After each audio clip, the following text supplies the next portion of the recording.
Oo nga, ang galing ah. Ano ba yan? Kahoy, tsaka itak. Yun, ganyan daw ang DIY na pagkakat ng mga halaman. Ang kanyang ingredients. Ingredients.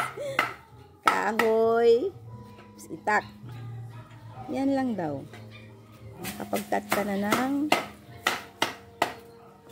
bulaklak. Halaman. Ang galing ah. Dito ka nga banda pa para makita.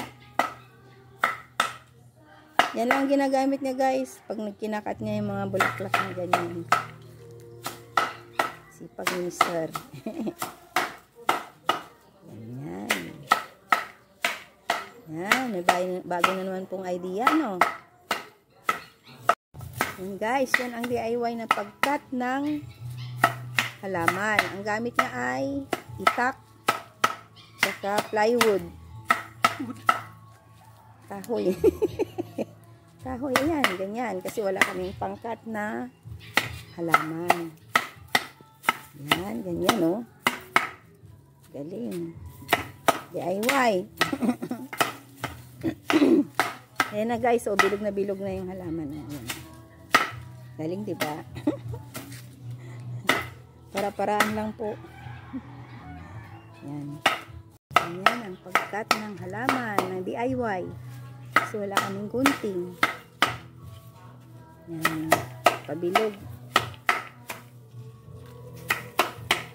Yan. Galing, no? May idea na naman tayong bago.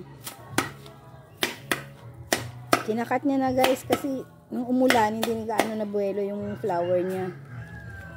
Alam mo naman yung santan. Ano yan eh. Gusto niya na ng init talaga. Puno-puno kaya ng bulaklak yan nung ano, hindi pa umuulan. Yan, medyo pumunti kaya kailangan ng ikat. DIY yan ha. Diba? Galing.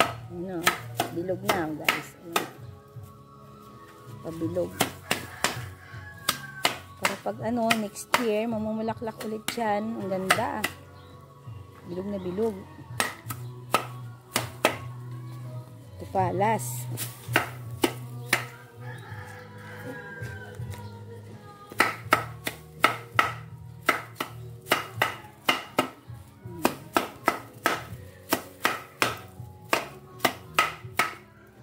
Galing.